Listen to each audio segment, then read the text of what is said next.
Hi, folks.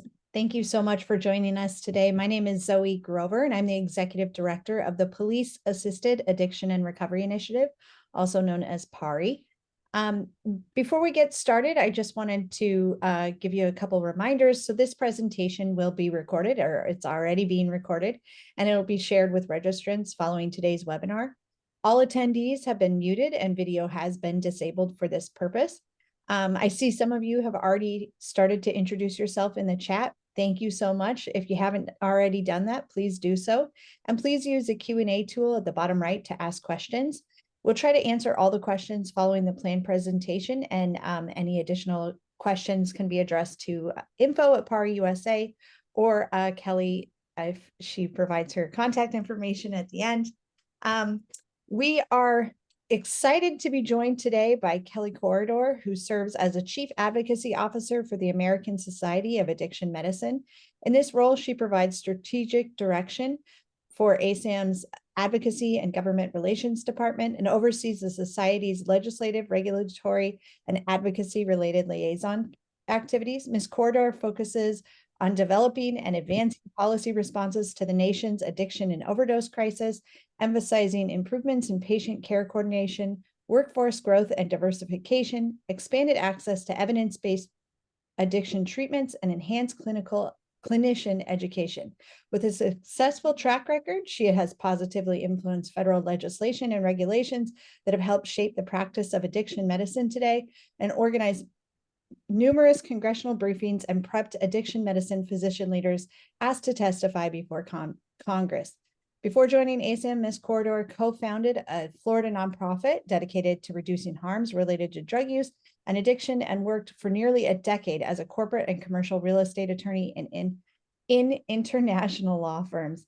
Thank you, Kelly, so much for joining us today, and I will pass it off to you.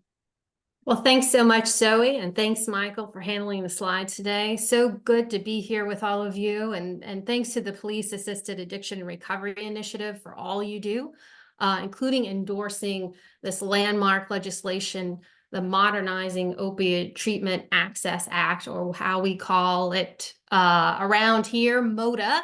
But just thank you for everything PARI does in terms of training and support for law enforcement all across this nation, and to enhance non-arrest pathways to recovery. It is so wonderful, the work you do, and good to be here.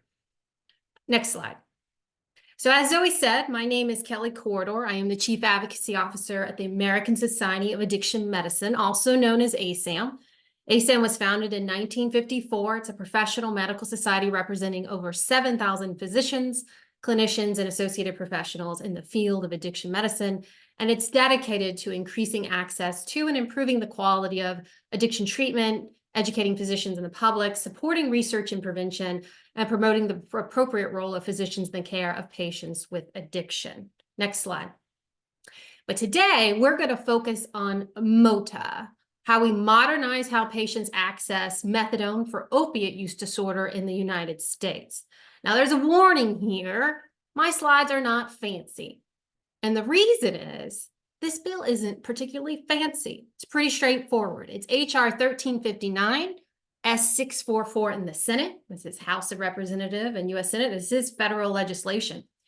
It is bipartisan and bicameral in both houses that would allow physicians who are board certified in addiction medicine or addiction psychiatry, or a clinician that's licensed to prescribe controlled substances and is employed by or contracted with an opiate treatment program, and we'll get more into that in a little bit.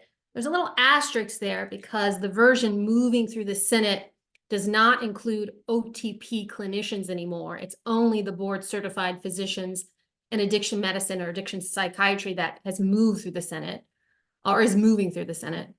And it allows them to register separately. Right? So controlled medication prescribers have a DEA license. This would be a separate registration, just like OTPs or opiate treatment programs have a separate registration. To prescribe methadone for the treatment of opiate use disorder that can be picked up at a pharmacy, like other medications.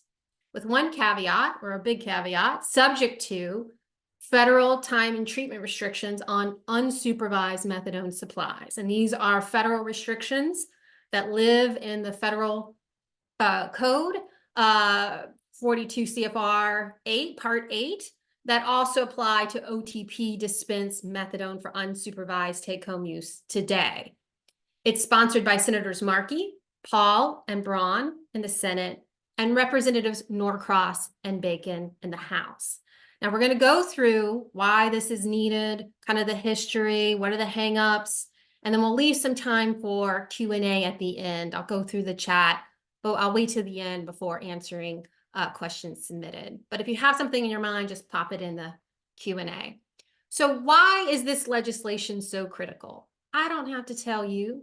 We are in a historic overdose crisis. Over 100,000 overdoses annually in the United States, largely driven by high-potency synthetic opioids such as fentanyl. FDA has only approved 3 medications to treat opiate use disorder. Those are buprenorphine, a partial agonist, naltrexone, and methadone. And despite the effectiveness of medications for opiate use disorder like methadone, less than 20% of Americans with opiate use disorder access them. Now, these medications aren't interchangeable. Not everyone can do well on buprenorphine. Not everyone can do well on naltrexone, and not everyone does well on methadone. These are individual clinical decisions. But in the age of high-potency synthetic opioids, there are some limitations to the other medications, including buprenorphine. And ASAM recently came out with a new clinical considerations document talking about how people with opiate use disorders involving the use of these high-potency synthetic opiates like fentanyl, sometimes it can be difficult to initiate them in an outpatient setting on buprenorphine and to stabilizing them. It's require higher doses, so more creative initiation strategies. But at the end of the day, some are going to need a full agonist medication like methadone. But right now in the United States, methadone on an outpatient basis is largely limited to opiate treatment programs. Approximately 80% of the US counties in the United States don't have a single OTP. There are only 2,100 OTPs or so nationwide. And compare that to 60,000 retail pharmacies. These are people sometimes having to drive hours in their day to get a single dose of medication. Next slide. So let's talk about methadone and OTPs. ASAM does have a public policy statement. These slides will be provided to you after this presentation, and this is hyperlinked. A public policy statement on regulation of the treatment of opiate use disorder, where you can see the long history of methadone. But the federal regulatory framework for OUD treatment with methadone dates back about 50 years. Now, there's an asterisk because SAMHSA, the Substance Abuse Mental Health and Services Administration, is in the process of updating the regulations around OTPs to be more patient-centered, support more individualized clinical decision-making. But this framework is largely 50 years old. In 1972, the FDA determined that methadone was safe and effective for the treatment of opiate use disorder. In 1974, Congress granted additional jurisdiction over methadone by DEA. Now remember, in the 1970s, there was a lot of intersection between crime and heroin use. Methadone was new on the scene. A lot of people thought it was just trading one addiction for another.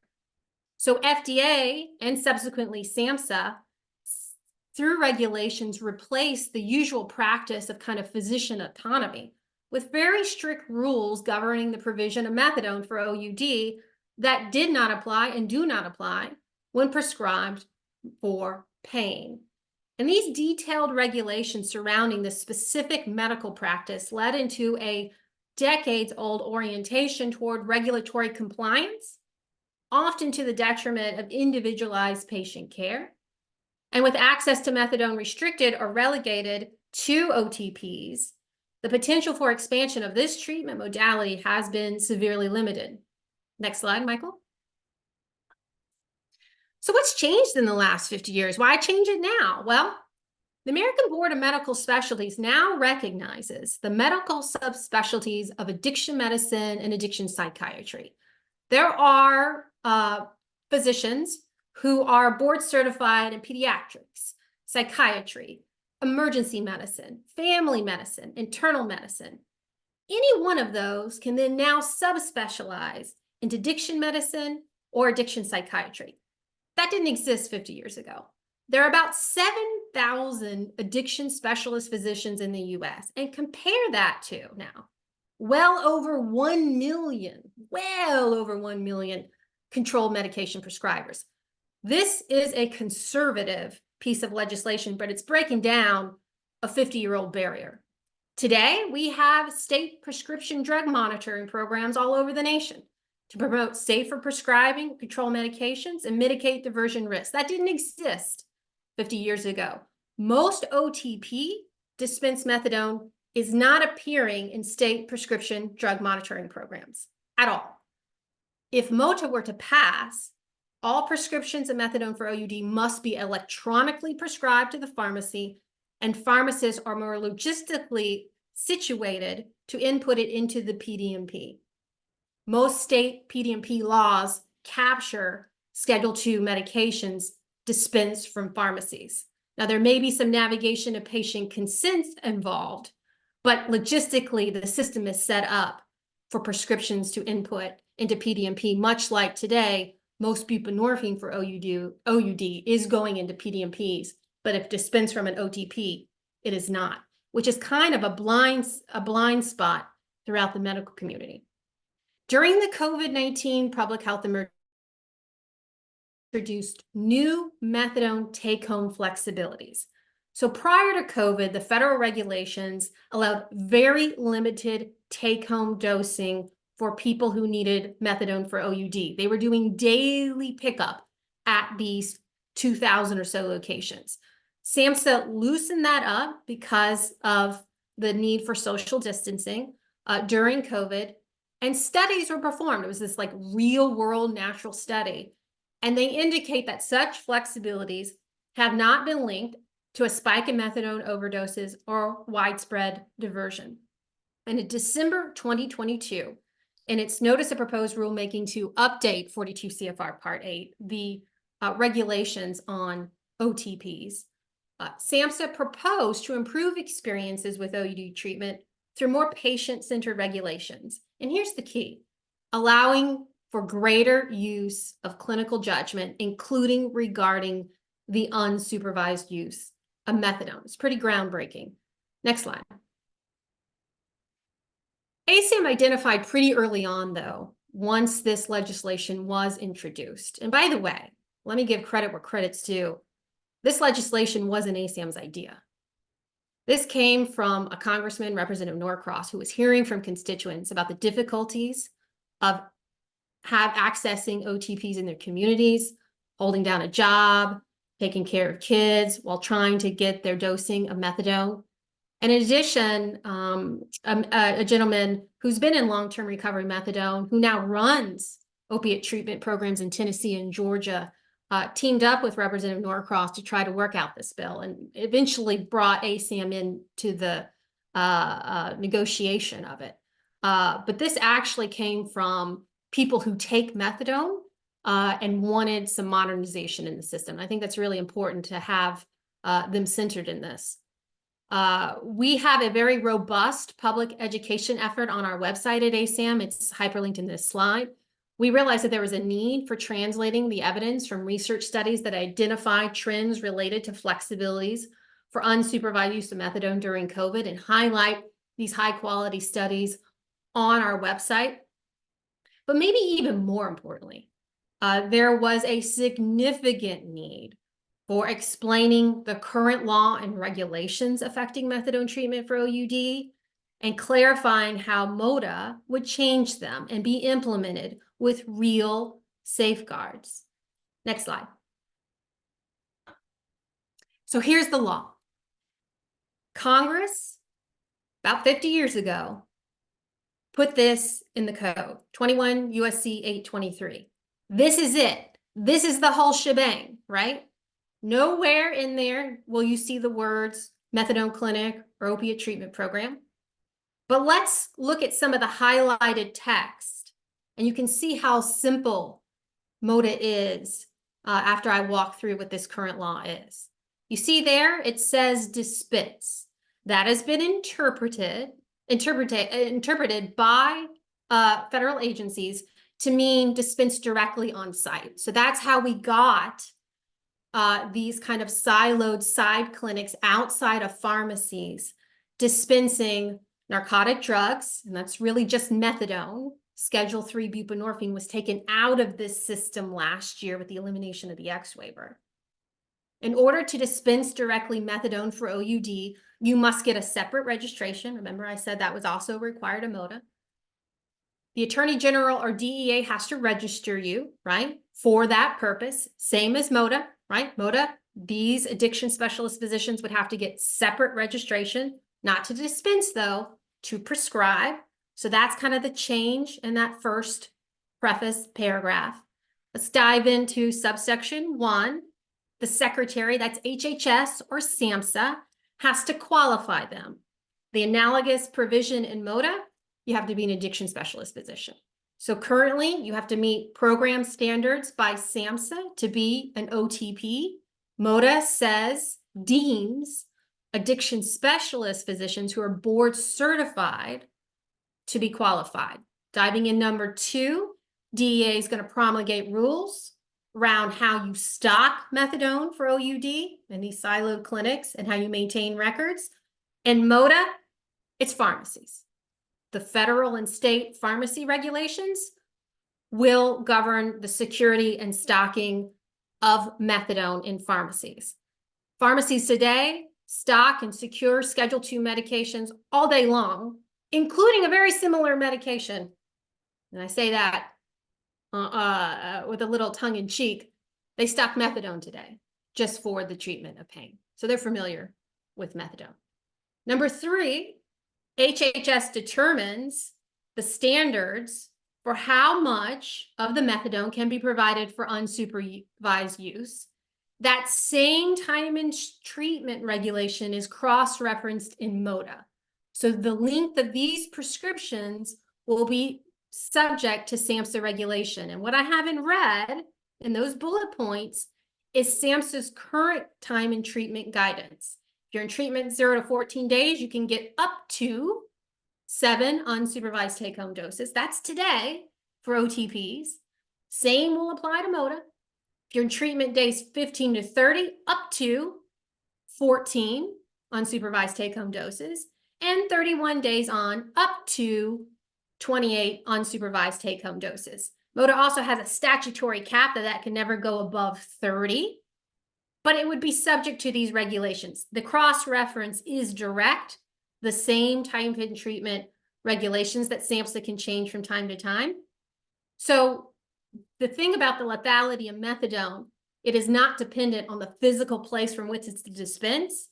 It's determined by the stability of the patient, the clinician's expertise, in this case, the MOTA addiction specialist physicians, and determining within those guardrails, what is appropriate for the individual patient.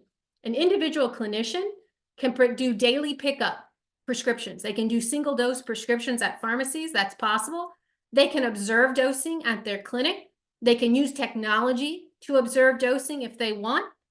So this is just modernizing, taking kind of the protocols that apply to OTPs, modernizing it for addiction specialist physicians who, mind you, work in all levels of care: residential, IOP, office space, hospitals, some places that provide just as robust or even more robust psychosocial treatment and supports than many OTPs today. So it's a pretty conservative piece of legislation, pretty simple, just like the slides. Next slide. We've done a lot of grassroots advocacy on this bill, and again, we're so grateful for PARI's support. Nearly 300 addiction specialist physicians have signed on to support, many of whom work in opiate treatment programs today. And over 100 organizations have signed on support, including the American Medical Association, the American College of Physicians, the Emergency Physicians, numerous recovery groups, including Faces and Voices and Smart Recovery, and of course, a number of addiction specialty organizations. And PARI. Next slide. And to end this, December 12th, 2023, the Senate Health, Education, Labor, and Pensions Committee voted to pass MOTAA for addiction specialist physicians with the support of Senate Health Chair Bernie Sanders and Senate Health Ranking Member Bill Cassidy, a physician from Louisiana, that would finally expand access to methadone treatment behind the outside those OTP walls through the expertise of addiction specialist physicians in medical settings and area where it is not available now. We have over 6 million people with OUD, and that's an undercount. That's NISDA survey, so that's not including everyone in the United States who may not be part of that survey audience, right? I think SAMHSA has documented 900,000 plus using fentanyl in some way. A generous estimate is that OTPs in this country are serving about 600,000 folks. The gap is wide, the need is significant, and we must modernize this 50-year-old law if we want to treat addiction and save more lives. Next slide. So what can you do to help? Ask your members of Congress to co-sponsor this piece of legislation now. It is moved through a Senate Health Committee, which is extraordinary. It hasn't moved yet in the House, but it is our hope that it would be included in any legislative package that reauthorizes the SUPPORT Act. And that could come as early as March 8, which is a continuing resolution deadline that Congress is facing for funding labor HH bill programs. We're hoping it can be included in that piece of legislation. So this is going to be quick, and we're going to need your help. Next slide. Here's my contact information in case you have any questions and I don't get to them today. But it was so great to be with you all. I'm going to go and see if I can look in the Q&A and start answering some questions. Methadone on the streets, vans, thoughts. So there are, DEA did codify rules that allow mobile methadone vans to be in use. There was kind of a moratorium on that for a while. And that's great. That's progress. And I know there are states trying to invest in these vans. They're quite expensive. Certainly that is one tool in the toolbox, right? But it is not, there's no way that is going to scale up in any period of time to meet the need we're facing. Peers, how involved can peers be, law enforcement? Well, certainly, certainly peers and law enforcement have a critical role in trying to, as Pari knows, help create additional pathways to treatment and recovery. And they're instrumental as part of the team that can be part of the support around anyone who's affected by addiction and their families. But in terms of prescribing, of course, under MOTAA, that is limited to addiction specialist physicians. And let me point out one other thing about the difference between MOTAA and OTPs. Today, opiate treatment programs have medical directors. They do not need to be addiction specialist physicians. Today, OTPs, the people who are making the clinical decisions about how much unsupervised use a particular patient gets, under current SAMHSA guidance, they don't even need to be physicians, right? They can be a nurse practitioner, a physician assistant that has the ability to prescribe controlled medications so long as their state allows it. So this MOTAA is very conservative and has the most experienced, trained people in treating people with addiction, having this new authority to prescribe methadone, which is a Schedule II. So there is a balancing act in terms of access and safety. Is there a current statutory requirement for supportive services counseling? So, no. In current law, we saw the paragraph, right, for OTPs. It just says SAMHSA comes out with standards on what it means on who can have a program that directly dispenses methadone. And SAMHSA's proposed rule continues to say you need to offer, opiate treatment programs need to offer these services. But they make a very important clarification that if the patient declines those services, it should not be a barrier to accessing methadone, right? And so just like OTP law, the federal law governing OTPs, there's no mandate in MOTAA that a physician needs to do XYZ. We don't do that for any other field of medicine, and we're not going to try, and Congress doesn't want to, right? They're not in the business of legislating the practice of medicine. Some patients need a lot of support, particularly at the beginning, but as they move through remission and recovery, that can lessen. And if they decline that offer of additional help, it's still a life-saving medication, particularly in the age of high-potency synthetic opioids. Will states be able to regulate this through state legislation? Of course, right? We all know if you're a controlled medication prescriber like Dr. Adams, right? States come in and they put regulations on top. They're going to do that they do that to control medication prescribers. They do that to buprenorphine prescribers. We can expect the same thing, right? In addition, MOTAA has explicit language that any state can opt out. So not to pick on you, Michael, but if West Virginia says, you know what, we don't want any prescribers of methadone in our state for OUD, they can say, DEA, don't register them. So that is, it's not necessary to write that in the law, right? Any state could outlaw that in their state, but that is an explicit right of a state if they want to communicate that to the DEA. Methadone in jails and prisons. Oh, whew. So the ADA, right? The American Disabilities Act. Jails and prisons are facing some potential liability here, right? We're seeing additional cases and settlements happening that people coming in on methadone need to continue that medication, or there may be a potential violation of ADA if the jail or prison can't provide it. Well, right now, it's kind of hard to do it, right? You got to be an OTP, which they really don't have the staffing and the experience or the resources to become an OTP, or they can try to contract and negotiate for an OTP, but then you got transportation and logistical issues. There may be a way that they can be deemed a hospital and clinic and kind of work around the rules and dispense methadone for OUD if it's not the primary diagnosis. I mean, it's a regulatory morass, don't get me wrong. So imagine MOTAA. MOTAA comes in, addiction specialist physicians can prescribe methadone for OUD to be dispensed from any type of pharmacy. Jails and prisons dispense medication.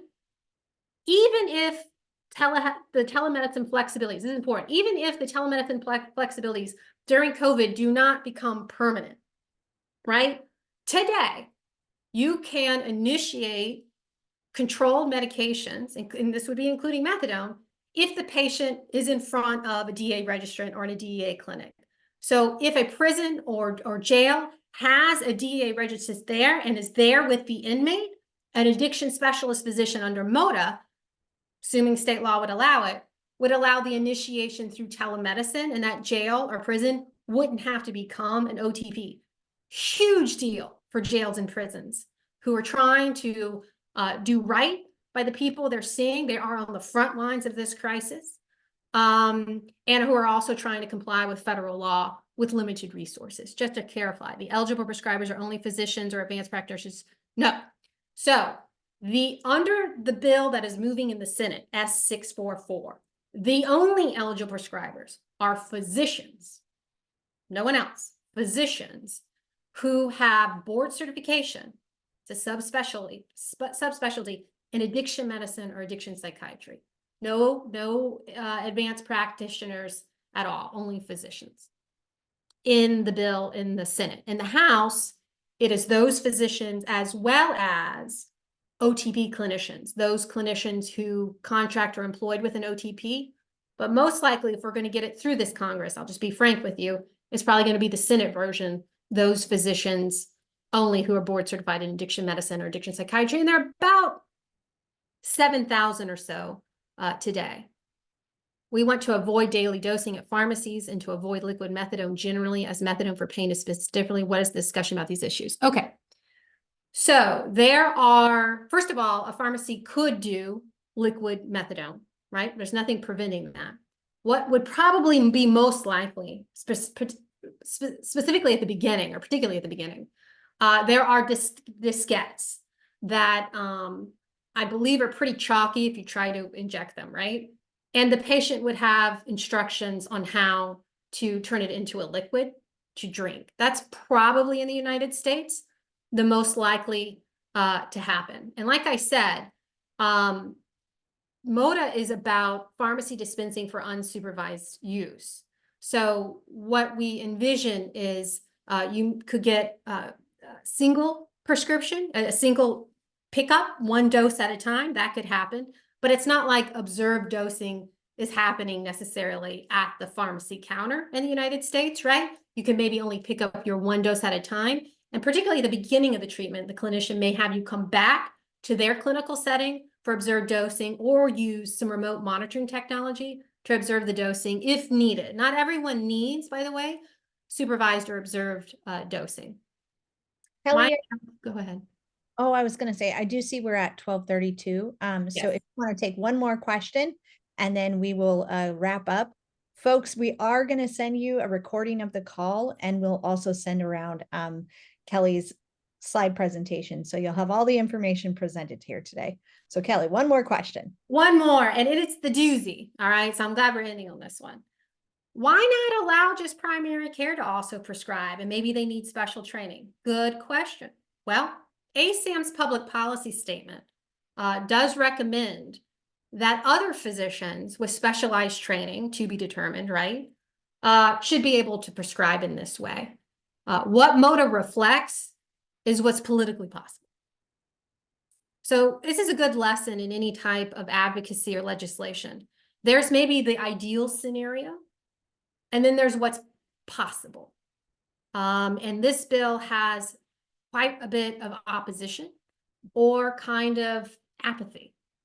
This patient population is probably the most stigmatized, and methadone might be one of the most stigmatized medications there is. So while it seems conservative, maybe to some of us, it is kind of groundbreaking and revolutionary for the United States. But one day we may get to that point, but right now we'll have the specialists go first.